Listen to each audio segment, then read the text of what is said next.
Dudley, roll call, please. Mrs. Denny. Mrs. Ellis. Here. Mrs. Essler. Here. Ms. Hilferty. Here. Mrs. Jones. Here. Mrs. Powell. Here. Mr. Cesar. Here. Mr. Tinsley. Mr. Armo. Here.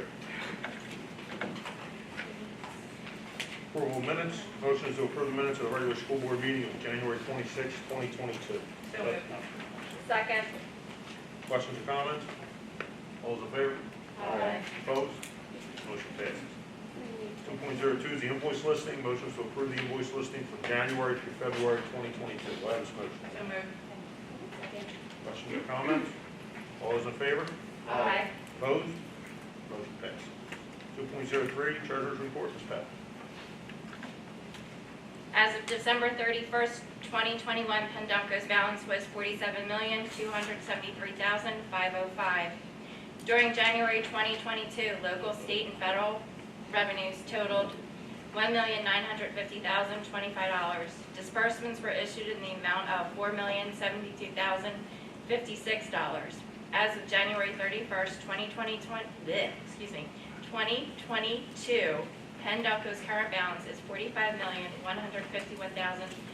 $45,151,474. The motion is to approve the Treasurer's Report for January 2022. Do I have this motion? So moved. Second. Questions or comments? All those in favor? Aye. Opposed? Motion passes. 2.04 is the budget transfer report. Motion is to approve the budget transfer report from January through February of 2022. This motion. So moved. Second. Questions or comments? All those in favor? Aye. Opposed? Motion passes. Number 3 on tonight's agenda, seems as if we're missing our student representatives tonight. I'm enjoying enjoying the the game. game. Um, Well, actually not enjoying the game. That's good. Yep. Just to say, Radnor is frankly the state. They're there for Pete. Yep. Ms. Powell, do you have a DCIU report? I do, actually. Highlighting some of our Sun Valley students, actually. So, Skills USA District 2 regional competition winners. During the last several weeks, students in various programs at the I cannot speak tonight, I apologize. Delaware County Technical Schools participated in Skills USA District 2 regional competitions. Skills USA is a partnership of students, teachers, and industry representatives working together to ensure America has a skilled workforce. Skills USA provides educational programs, events, and competitions that support career and technical education in the nation's classrooms.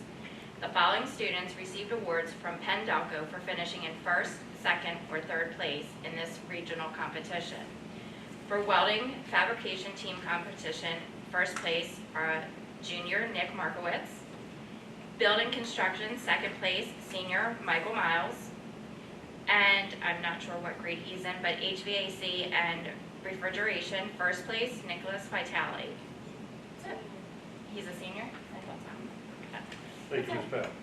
Number 5 tonight is Superintendent's Report. Dr. Stopple. Behind you.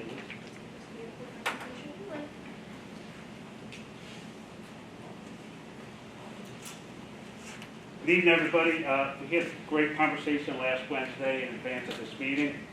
Just for those who are here tonight and were not here last week, the board had the opportunity to hear about a dual enrollment program in a partnership with Delaware County Community College that we're very excited about, expanding different pathways for students that are interested in the fields of carpentry, electrical work, and HVAC programs. We have guest speakers here talking about that opportunity.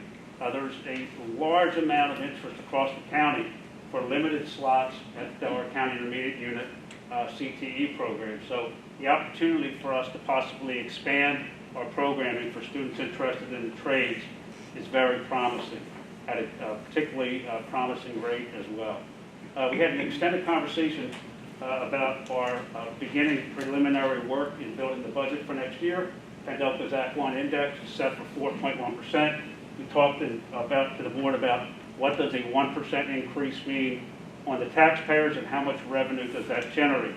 1% increase generates $400,000 worth of revenue, which enables us to try to keep pace with other districts in the county that are spending larger sums per pupil than our budget currently permits. We had a long conversation about changes to our health and safety plan that are being recommended by the administration tonight for school board approval. The main piece is that we are, having looked at updated metrics, we are now comfortable recommending that we end the requirement for masking, with masking being an optional decision for staff and students beginning tomorrow. Where did that come from? Here's the data in a chart, very simple. You saw this recent Omicron COVID wave. That's when the board, at the administration's request, met on January 9th, January 10th. We reinstated the mask mandate. It enabled us to keep kids in school. Certainly didn't enable us to keep everybody healthy, but it enabled us to keep kids in school until that wave passed. And now you will see that that wave has indeed passed. And on the advice of public health experts who believe that it is about time for us to get back to some greater senses of normalcy with a COVID outbreak that is potentially now very endemic to our society, we are at a place where we will say that masks are no longer required. The decision can be an individual one. If people would like to wear masks or they want their children to wear masks, they can do so. If people would like to wear a face shield, they want their children to wear a face shield, they can do so. Staff and certain age students who wanted to be vaccinated can do so. So we think that this is a common sense approach at this time, since the case counts have come down so substantially in our county. I want to also follow up on the survey findings that did finally close with respect to our ESSER grant. The community spoke. We had over 800 responses from parents and staff. Made it very clear. Individualized and personalized learning supports. That was clear in our comprehensive plan surveys. It was clear even in this grant survey. People want something special for their kids. They don't want their children to necessarily go through school and always have the same program that the other 20 students sitting in their class have as well. They want us to personalize our instruction so that we can deliver what students need. Mental health services and supports, clearly an issue nationally, and parents believe it's an issue here. Some of the kids are still struggling coming out of this pandemic experience. Access to effective technology tools. I think we have a lot of technology in this district, but it was clear that parents feel that we should have more effective technology so that students have access to the technological skills that they need. And extended enrichment opportunities, such as summer enrichment, before or after school programs, and other opportunities that will address individual interests. I do want to recognize 4 people who are here tonight, well 3 are, with certificates that PSBA has sent to our attention. There's Dawn Jones, 8 years as a school board member, Ms. Colleen Powell, 8 years, Captain Hilferty, 8 years, and Mr. Kevin Tinsley, who's not here, 12 years as a school board member. And those certificates were sent in addressed to them from the Pennsylvania School Board Association. A round of applause for them for those years.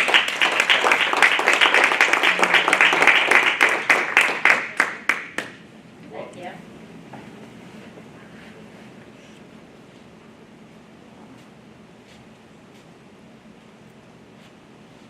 Coming up, we will continue to recognize World Down Syndrome Day with Rock Your Socks campaign, which is a very popular charitable campaign and a great thematic campaign. I want to thank Krista Ventura and Kevin Siegel at the middle school for spearheading this event. Very fun for the kids, very important. So each school has ordered socks and a poster, and 2,000 socks will be made available to help with World Down Syndrome awareness. Renovation update. Here's just a couple pictures of one of the parts from the most recent event, which is the new bathrooms in the locker rooms. You'll see the wrestling room, which is gorgeous. You can see my skills as a photographer nowhere nearly as good as Joey's. But the wrestling room has turned out fantastic. The health and weight room, we have a large purchase of weights and new equipment, cardio, strength equipment that we anticipate will arrive in the late spring. We'll be able to fill out that room. And the board also asked for an update on where we are with respect to the rest of the project. So I'm going to turn it over to Mr. Gotti, and he will refer to the charts that you have in your packets, kind of show you where we are in pace in terms of projects that are currently happening at the high school and what remains to be done. Thank you, Dr. Steinhoff, and good evening, everyone. I believe in your package you do have updated Gantt charts on the schedule. Good news is we are on schedule for the final Sun Valley project. It's the 5-phase project. We are about 3/4 of the way through phase 3, which is the auditorium. So that started in mid-November and goes through the end of March 28th, and then at that point, then we kick right into phase 4, starting the build out at the back of the building for the music wing, which is the band and choral room, and that again starts end of March and takes us all the way through the summer. We have substantial completion for that and phase 5, which is the A wing, and the renovations there. That will start as soon as the school lets out around June 20th. And again, that takes us to August 17th for substantial completion. Gives us about 2.5 weeks punch list before school starts. But we can start occupying those rooms, get those teachers back in the A-wing rooms after the 17th. So again, all is on schedule, which is good news. On that Gantt chart that we updated slightly, the dates, you'll see phase 3, 4, and 5. A little bit more detail on what's happening in there. I can run through that if you'd like, or if you have any questions. No, okay. But if you have any questions on any of the detail, we also included phase 3 and 4, the actual schedule from McManus, the GC, who is charged with putting the detailed schedule together. It's not by prime. I actually have more detail than that if you want, but I think that was probably enough. But, and here's a picture of actually today where we're at in the auditorium. That's looking from the stage, mid-stage, right out to the back. So what you see is where it's gray on the floor, that's the actual flooring that goes under the seats, and where it's actual concrete in the aisleways, that will be carpeted. The biggest change that you see from this angle as well, in the back, where there used to be a mezzanine control room back there that was actually demoed down, all the way down, and now we have a control booth on the floor. That's what it's actually what you see at the floor of the back there. And behind that is actually acoustic wood paneling, so it will reduce the bang from the stage to the rear there. What we kind of threw in curveball over the last few days with that blue wall carpet is going to be replaced with a gray acoustic panel. They actually started demoing that today. So even with that, we still expect that to be finished and be completed by the end of March. So there's actually at the top of that picture, you see that there's already a row of lights. 4 of those are actually remote controlled. In the mezzanine that is above the stage left, where you access out to the roof, we actually built a control room up there where students hopefully will be able to actually look at monitors and be able to control spots remote. Really great technology. So I think this is going to be a great learning experience for the students working in theater and theatrical arts as well. So and everything you see, that wood to the right was just stained, and there will be base wood where we used to have, it was just a code base before, so it really kind of cleans that up as well along the base of the entire auditorium there. The seats, good news, seats are coming Monday. So we've been joking that the seats will beat the lockers, and they sure did. The lockers, although the lockers are coming in next week. So we'll have those installed over the next few weeks in the locker rooms for phase 2. Okay, any questions? Thank you, Brian. Yeah, good. All right. Brian, thank you very much. Sure. And hats off to Mr. Dottie, who has been kind of the wizard behind the curtain of all this capital improvements for the last decade. Talked about when we started at Parkside, what we've done to the parking lot there, what we've done to the new entrance, what we've done by adding classrooms, the HVAC improvements that we did, the flooring that had to be remediated at Parkside. Some work we've done at Pennell, the renovation at Aston, the renovation and addition at Northley Middle School, the brand new Coburn Elementary, and now the renovation of Sun Valley. So that he really had his hand on a lot of these projects, and we've just been thrilled with the efforts of improving the district. You know, about 12 years ago, it was very clear from the community. The community was saying, we would like you to kind of upgrade our facilities. We want our facilities to look as good as the instruction inside them. And I think we've done that very well and very responsibly. Tonight, we're recommending the hire of Mr. Ryan Booterball. That's how you pronounce his last name, Mr. Booterball. He is currently the assistant principal at Bradford High School. Board members had the opportunity to meet him in executive session by Zoom. He is the administrative recommendation for Northley Middle School. He will be taking the place of the very popular, very talented, very skilled Mr. Joel Alucius, who has earned the right to retire. Mr. Lucius will be retiring at the end of this year, and I am proud to recommend Mr. Booterball as his successor. He'll start towards the end of May. There will be a little bit of overlap between him and the departure of Mr. Lucius, but also allow Mr. Lucius to participate in the important end-of-the-year events at middle school. He's been there doing so well. So we recommend him without reservation. He joins other administrators who will be coming on board this spring as well. This month we have the Kids Heart Challenge. Really got to point out here, collectively, Penn Delco has raised almost $321,000 for the American Heart Association since we've done this. So those small contributions really add up. But when you see these events, the kids love the day. And it's great to see joy on the faces of children. I saw that today at Coburn, not for the Heart Challenge, but they had an assembly with the local police department where the police came in and gave them trading cards of all the police officers. And they came in and talked to the kids, they danced, they had fun. It was just a wonderful event. And it's great to see us getting back towards a place of normalcy as we come out of this pandemic. But Kids Heart Challenge will be occurring thanks to our physical education teachers. Saw a number of great things on social media this past week, and it really pointed out what our teachers do on a regular basis. You know, it wasn't with a special day that we had, obviously, you know, this wonderful 22nd day that we had in February, twos everywhere, right? If you look at these, see what we have, students who had special shirts made by the teachers, balloons made, teachers getting dressed up, Twins Day on the far right over there at Parkside. Just a great day to celebrate that palindrome that we had, that kind of once-in-a-lifetime experience for them. And the kids really bought into that. A lot of different activities built around the second month, 22nd day, 22nd year. Swim and dive, don't talk about them as often, but we should. Very, very large, Mr. Rafferty says, made a near record number of qualifiers for the district championships this weekend. That's a lot of qualifiers in those events. And the athletics, you know, despite the challenges of the pandemic the last couple of years, they've outdone themselves. And it's great to see kids getting back to school, doing their schoolwork, and re-engaging in activities that have meaning. So congratulations to our swim and dive group. And then our boys basketball quarterfinals are happening now. At the halftime, it looked like we had a little more points to score by the end of the game. That's happening right now. They're up against one of the top-ranked teams in Radnor. That launches you into a battle for state berth.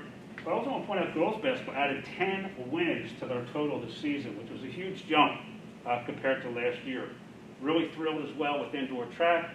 We have not had, since I've been here, as many students participate in indoor track as they did this year. As the season went on, more and more students were actually joining the team, and we may potentially have 50 students participating in spring track, boys and girls, and that's an incredible number. So we've got a lot of momentum there with kids focusing on our academics, but then doing healthy activities after school. That is my presentation this evening. Thank you.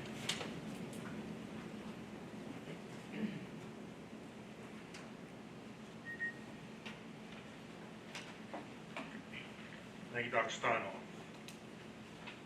Announcement for the public. So on Tuesday, February 22nd, and tonight, February 23rd, the board met in executive session to discuss personnel and litigation matters. Comments by members of the board? Anyone? As we spoke last week, it's going to be tough shoes to fill there over at Northley, Mr. Lucius. We do feel Mr. Booterball is the man to step in there and take over the reins. So hopefully he can fill the big shoes as necessary. Over the past 3 or 4 years, we've turned that school around, and it's been a great place. So, items for board information, first reading of school board policy 234, pregnant and parenting female students. It was changed by, Yeah, it's just an updating of policy to address an age-related for services that is no longer aligned with school code. We have special needs students who qualify for services up to the age 21. We're just adjusting some ages there that were out of date. This particular policy had not been addressed in quite some time. Along with this, some administrative regulations that the special ed director has asked for, so we have clarity and that our work is aligned with this policy. Thank you. thank you for clarification on the doctor's title. Number 9, comments by members of the public in reference to agenda items.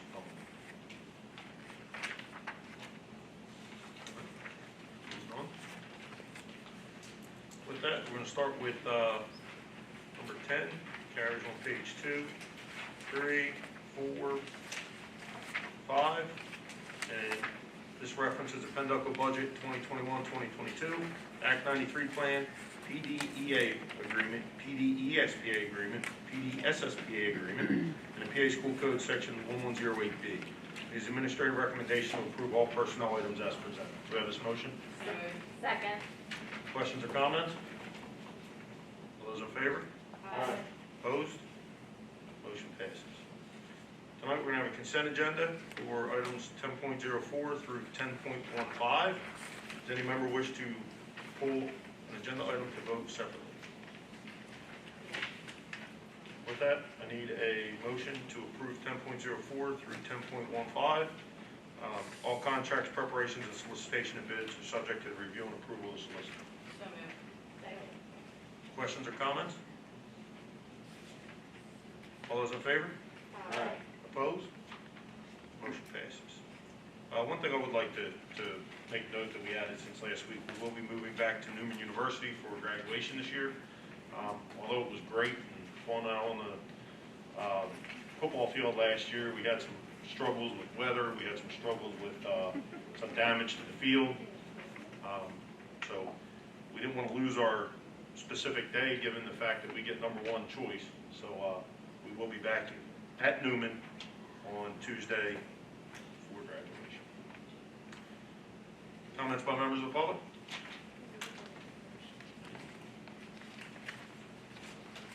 Comments by members of the board? Just to make sure everybody knows that the masks are now optional, correct, for our students? That is correct. No longer recommended, but optional. Thank you. Future meetings, next Wednesday, March 16th is a studies, not next Wednesday, March 16th. March 16th is our study session here at the Service Center, and March 23rd will be our business meeting right here at the Service Center. Motion to adjourn? So moved. Second.